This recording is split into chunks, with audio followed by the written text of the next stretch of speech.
l'invité. Le détroit d'Ormuz est toujours fermé, ce qui pourrait entraîner un choc pétrolier majeur d'ici la fin de la semaine. La fermeture de ce passage stratégique qui relie le golfe Persique à l'océan Indien bloque environ 20% de la production mondiale de pétrole, soit 20 millions de barils par jour. Pour faire le point, nous sommes en direct de Nice avec Adel Ben Youssef, professeur d'économie à l'Université Côte d'Azur. Bonjour Adel Ben Youssef et merci d'être avec nous.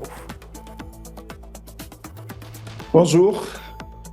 Alors les experts parlent d'un choc pétrolier majeur qui pourrait effacer 10 ans de croissance économique mondiale. Quel est l'impact potentiel sur les prix du pétrole ?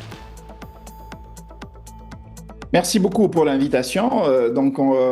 Effectivement, si on reprend l'Agence internationale de l'énergie, elle parle du choc pétrolier le plus important du point de vue de l'histoire.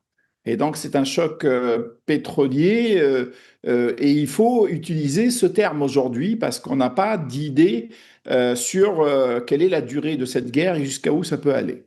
Mais les prix en fait internationaux ont dépassé les 100 dollars de manière quasi permanente maintenant depuis à peu près 2 semaines, que ce soit sur le marché domestique américain ou sur donc le WTI ou sur le marché international.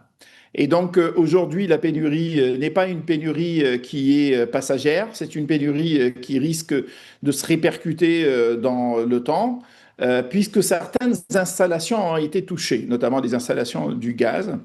Ce qu'il faudrait voir, c'est qu'il y aura des répercussions sur le moyen terme. Maintenant, on parle à peu près de 3 ans d'impact pour pouvoir sortir de cette crise si elle est résorbée actuellement.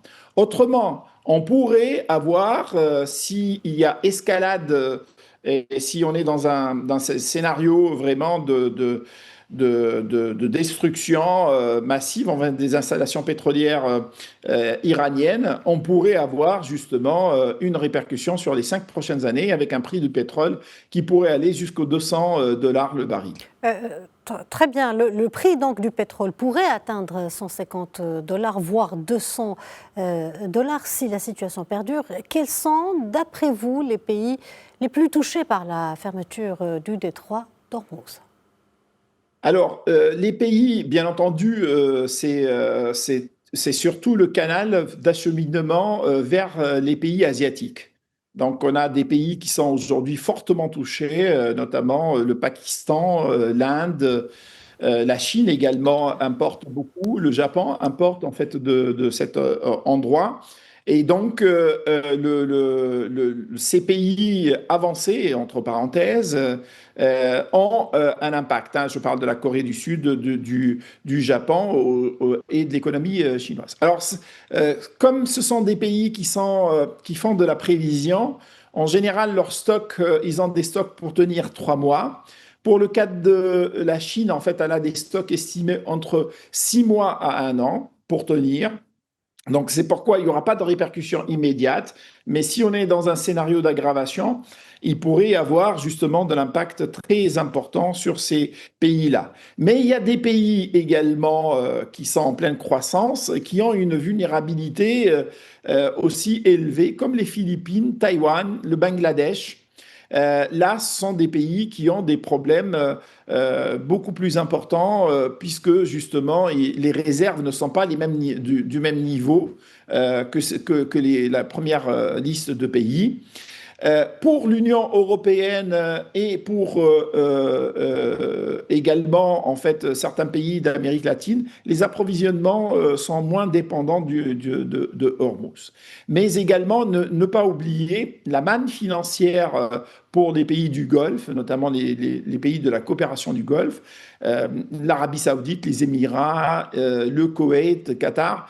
Et donc aujourd'hui, qui sont frappés fortement et qui ont des manques à gagner très importants et donc aussi du point de vue de leur croissance et la capacité à retrouver un rythme normal, on parle de vraiment d'une période qui est aujourd'hui entre 2 et 3 ans. Parlant des menaces du président américain Donald Trump, Trump a menacé, et ces menaces ont été perçues comme une escalade, et l'Iran a déjà imposé des restrictions aux navires pétroliers appartenant à des pays impliqués dans les attaques contre lui. Pensez-vous que les États-Unis vont intervenir pour rouvrir le détroit d'Ormuz?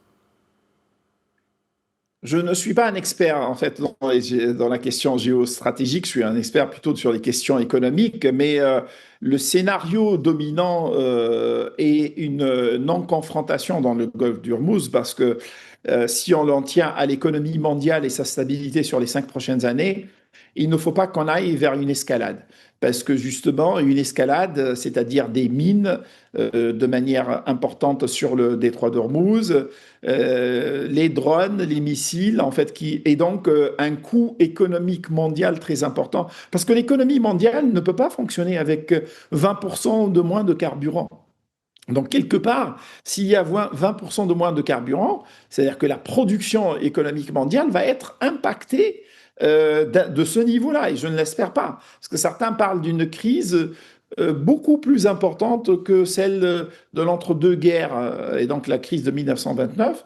Donc, il faudrait vraiment qu'on soit très vigilant ici. Et je crois que les efforts aujourd'hui mondiaux, c'est pour éviter cette catastrophe et que ne pas laisser le débat entre les deux pays uniquement. Il y a beaucoup de pays qui sont impliqués et impactés par cela dans le monde, et donc il faudrait aller vers une solution où il y aura une médiation de ces pays-là qui sont impactés économiquement. Et c'est pourquoi le président Trump met la pression sur ces pays-là en disant que c'est eux qui seront le plus impactés, donc c'est à eux de trouver une solution avec les belligérants.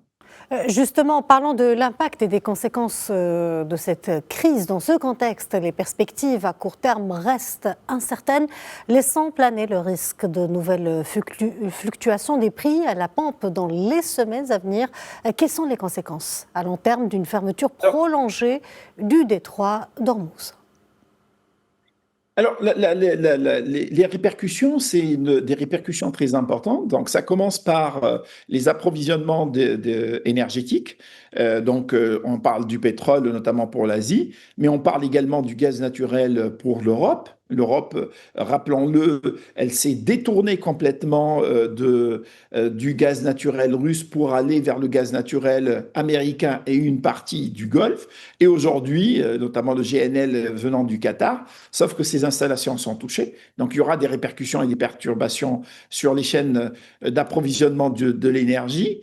Mais au-delà de l'énergie, aujourd'hui, l'autre crise qui couve, c'est que nous avons des intrants dans tout ce qui est les intrants pour la fertilisation des sols, pour l'agriculture. Et donc, on pourrait avoir une crise alimentaire qui se dessine en 2027, parce que pour l'instant, si les terres ne sont pas fertilisées, actuellement, les récoltes vont être faibles. Et donc, on aura des répercussions sur l'agroalimentaire et le prix de l'agroalimentaire, et donc l'inflation alimentaire, mais également d'autres chaînes de valeur, hein. L'hydrogène, en fait, l'hélium, l'hydrogène, plein d'autres composants qui sont rares et qui entrent dans la fabrication de certains produits, y compris sur les puces, en fait, qui sont nécessaires à l'intelligence artificielle.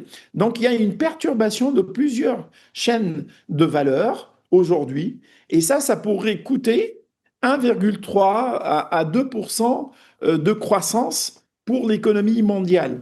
Et donc là, il y a véritablement un risque d'une décroissance dans certains pays, et donc d'être avec des crises sociales qui se dessinent. L'autre aspect, c'est également la montée en puissance et la rupture, enfin plutôt la montée en puissance des prix du transport, le transport maritime à travers les assurances aujourd'hui, mais également le transport aérien, parce qu'aujourd'hui, le transport aérien est fortement perturbé, fortement impacté par l'envolée des prix du kérosène. Donc, vous voyez bien, toutes les chaînes de valeur sont impactées, Et il risque d'y avoir une inflation mondiale et une décroissance mondiale, et on se trouverait dans une situation de stagflation mondiale généralisée. Donc c'est une crise beaucoup plus profonde que 1929. Professeur Ben Youssef, vous venez de citer les pays asiatiques, ces pays qui sont fortement dépendants du détroit d'Ormuz et qui sont déjà touchés par des pénuries de pétrole. Pourquoi le détroit d'Ormuz est-il si important pour ces pays asiatiques et pour l'économie mondiale? Alors, pour les pays asiatiques, oui, c'est les pays asiatiques n'ont pas accéléré la transition énergétique et n'ont pas d'autres dépendances. Donc, ils sont toujours sur des modèles qui utilisent en fait le pétrole et ils ont des accords privilégiés avec les pays du Golfe. Et c'est le facteur proximité. Parce que la proximité fait que du détroit d'Ormuz jusqu'à l'Inde, le Pakistan, la Chine, donc le transfert n'est pas trop difficile. Et ça se fait par en fait ces grands tankers. Et ça a été le modèle. Donc pour eux, effectivement, si jamais il y a une fermeture, il y a un impact. Et comme je l'ai dit, la variable stratégique, c'est le stockage. Les pays qui ont la capacité de stocker peuvent résister un tout petit peu. C'est en général l'Organisation internationale de l'énergie, l'Agence internationale de l'énergie demande d'avoir des stocks de 3 mois. Nous sommes à 1 mois du conflit actuellement. Et donc, il y a eu des injections de 400 millions de barils des stocks stratégiques pour pouvoir stabiliser au début de la guerre. Mais ces pays, aujourd'hui, ont des pénuries très importantes. Et ce n'est que le début, parce qu'avec la baisse de leur stock, on pourrait avoir justement un effet beaucoup plus important dans les semaines à venir si le conflit n'est pas résorbé dans les 2 semaines à venir. Monsieur Adil Ben Youssef, merci pour cet éclairage et merci d'avoir répondu à nos questions. Je rappelle que vous êtes professeur d'économie à l'Université Côte d'Azur. Merci à vous.